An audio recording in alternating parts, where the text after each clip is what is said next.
Most of us, when watching Naruto, see the Hidden Leaf Village as the most peaceful and almost ideal place in the shinobi world. It's led by kind Hokage, the ninja are portrayed as protectors, and the villagers just want to live in peace.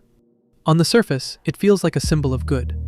But if you dig deeper into the history of Konoha and the shinobi world wars, the picture starts to look very different. It turns out that Konoha was involved in all 4 great ninja wars, and more than that. In many ways, it stood at the origins of each of them. So things aren't as simple as they seem. Today, you're going to find out that even legendary figures like Hiruzen Sarutobi sent children into war, and Hashirama Senju made decisions that had massive consequences. This is the real story behind the wars of the shinobi world. Let's start with the first great ninja war. The first war lasted a long time, roughly 10 to 15 years. It became the blueprint for every conflict that followed. If we try to piece together the timeline created by Masashi Kishimoto, it becomes clear that the world was already on edge before the war even began. Before this, clans were constantly fighting each other. It was an endless cycle of violence where even children died on the battlefield. That's when Hashirama Senju, the leader of the Senju clan, proposed something radical: uniting clans to create a single village. That's how Konoha was founded, together with Madara Uchiha, the leader of the Uchiha clan. Hashirama believed that other clans would follow their example, either joining Konoha or forming their own villages, and that peace would eventually spread across the world. But that didn't happen. Instead, other clans saw an opportunity to gain power. A race began for territory, resources, and influence. Some villages had forests, water, food, and natural resources. Others had almost nothing but desert. And naturally, that imbalance created tension. Alliances only made things worse. Once a powerful clan chose a side, it instantly became a threat to others. Even neutral groups like the Uzumaki clan were seen as potential dangers simply because they could strengthen Konoha. The logic became simple. If someone might become stronger than you, eliminate them first. That's how the world fell back into chaos. Wars were fought over land, resources, influence, and sometimes just fear. Despite all of this, Hashirama Senju still tried to stop the escalation. At one point, he even made an agreement with the Hidden Stone Village, hoping to set an example that cooperation was possible. The idea was simple. If the strongest nations could coexist peacefully, others would follow. But then Madara Uchiha stepped in. He made it clear that Konoha wasn't interested in equality, only dominance. Instead of offering a true alliance, he essentially demanded submission. Unsurprisingly, any chance at peace collapsed, and things only got worse. So Hashirama came up with what he believed was a brilliant plan: distribute the tailed beasts among the great villages. His logic was that if everyone possessed such dangerous power, no one would dare start a war. In reality, it only made tensions worse. Before, conflicts were smaller, clan versus clan. Now they became massive, village versus village. And it wasn't just shinobi suffering anymore. Entire settlements were destroyed, and civilians were caught in the crossfire. Some villages didn't even want these gifts. The Sand Village, for example, already had shukaku, and it caused more problems than it solved.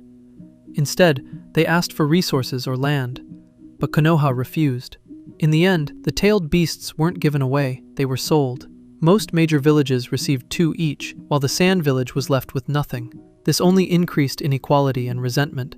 The result was inevitable. The war continued until there was simply no one left to fight. Most clans and villages were destroyed. Countless shinobi and civilians died. Only then was a peace treaty finally signed. Konoha didn't come out unscathed either. By the end of the war, both Hashirama Senju and Tobirama Senju were gone, and the losses were enormous. It seemed like peace had finally been achieved, but about 20 years later, the Second Great Ninja War began. After the First Great Ninja War ended, there was a period of relative peace, but like many times in history, that peace didn't last long. The economic inequality between nations never really disappeared. In fact, it became even more noticeable over time. Some countries developed faster, others fell behind, and some were still struggling just to survive. Under the justification of fairness and territorial rights, nations once again turned to military force. That's how the Second Great Ninja War began. At first, Konoha was fighting the Hidden Sand Village. Later, the Hidden Stone Village joined the conflict as well. Nagato would later claim that Konoha was actually the one who started the war. The conflict lasted around 6 to 7 years and caused massive destruction. The ones who suffered the most were smaller countries and villages. They were caught right in the middle. During this time, Jiraiya met 3 war orphans: Nagato, Konan, and Yahiko and decided to train them. Many important characters are directly connected to this war: Kakashi's father, Sasori's parents, as well as figures like Hanzo and Dan Kato. This conflict touched almost everyone in some way. There are also lesser-known details. For example, during the war, an entire nation, the Land of Sky, was destroyed. And according to some sources, Konoha was involved in that as well. This event is explored in one of the Naruto movies. By the end of the war, everything had spiraled out of control. The conflicts became chaotic. Konoha was fighting multiple enemies at once: stone, sand, rain, and even smaller villages. The sand village was fighting almost everyone. The stone village, also against nearly everyone. The rain village was stuck in an endless cycle of conflict. At that point, the original purpose of the war was completely lost. It was no longer about goals, just constant escalation.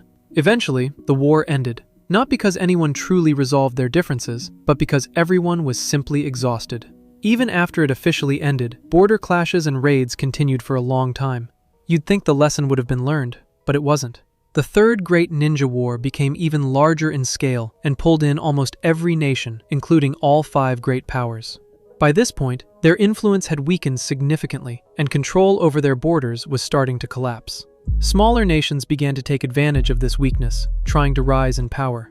What started as local conflicts gradually escalated, until it turned into a full-scale global war. Konoha, at the start of the conflict, was already heavily drained.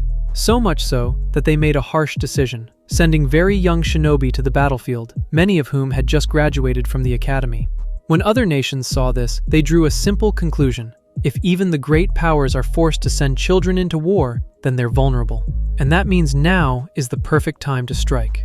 At the beginning of the war, the Hidden Stone Village launched an offensive, capturing the Land of Grass and planning to push further toward Konoha. But then something unexpected happened. Konoha struck first. Officially, it was justified as a response to a threat. But in reality, Danzo Shimura played a major role behind the scenes, pursuing his own agenda and trying to weaken Hiruzen Sarutobi's position. In many ways, this war wasn't just about external enemies. It was also driven by internal politics within Konoha. Still, one person completely changed the course of the war: Minato Namikaze. He single-handedly eliminated a massive number of stone shinobi, effectively stopping their advance. At the same time, Kakashi's team, along with Obito Uchiha and Rin Nohara, destroyed a critical supply bridge, which also played a key role. But the conflict didn't stop there. Konoha also fought against the Hidden Cloud and Hidden Mist. During this time, Kakashi received his Sharingan from Obito, a moment that would shape the future of the story. Later, after Rin's death, Obito awakened the Mangekyo Sharingan, another major turning point. The Sand Village eventually joined the war as well, turning it into complete chaos. During this period, Itachi Uchiha, still a child, witnessed the horrors of war, something that deeply shaped his mindset and his desire for peace at any cost. Around the same time, the battle at Kanabi Bridge left Kabuto Yakushi orphaned. In the Hidden Rain Village, Yahiko, Nagato, and Konan formed the Akatsuki, which would later overthrow Hanzo's regime. But even here, Danzo Shimura was involved, working with Hanzo in the events that led to Yahiko's death. In the end, the war concluded in a familiar way: exhaustion. The Third Tsuchikage and Hiruzen Sarutobi chose to end the conflict and sign a peace agreement, despite opposition from those who wanted to continue fighting. Shortly after, Hiruzen stepped down as Hokage, passing the position to Minato Namikaze. The war lasted around 3 years, but the consequences of this were felt for a long time. The Fourth Great Ninja War is probably the most paradoxical conflict in all of Naruto. On one hand, it's the shortest war in history. It lasted only 2 days. On the other hand, in terms of scale and consequences, it surpassed everything that came before it. And ironically, once again, the main figures behind the war were connected to Konoha: Obito Uchiha, Madara Uchiha, and Kabuto Yakushi. You can also add Black Setsu to that list, whose actions ultimately led to even bigger Sabichi. This war wasn't about land, resources, or political influence anymore. It was about something much bigger: control over reality itself through the infinite Tsukuyomi. But here's what makes this war truly unique. For the first time in history, all 5 great nations united. Instead of fighting each other, they formed a single alliance and fought for a common goal: peace. However, the cost was enormous. On the very first day alone, around 40,000 shinobi out of an 80,000-strong alliance were killed. That's half the entire army in just one day. On the second day, the numbers weren't even fully counted. but the losses were just as devastating. Interestingly, even before the war began, Itachi Uchiha had already prevented an earlier version of it by eliminating the Uchiha clan. His decision is still debated, but in the context of everything, it shows just how fragile the situation really was. Unlike previous wars, the motivation here was completely different. Shinobi were no longer fighting for power or territory. They were fighting for survival and for the future of the entire world.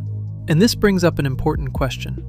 If you look at all 4 great ninja wars, there's a clear pattern. In almost every major conflict, Konoha is somehow involved, either as a key player, a starting point, or the source of the individuals who set everything in motion. That doesn't necessarily make Konoha evil, but it definitely challenges the idea of it being the good village we see at the beginning of the story. The shinobi world is far more complex than that. There are no absolute heroes or villains, only decisions, consequences, and a cycle of conflict that keeps repeating itself.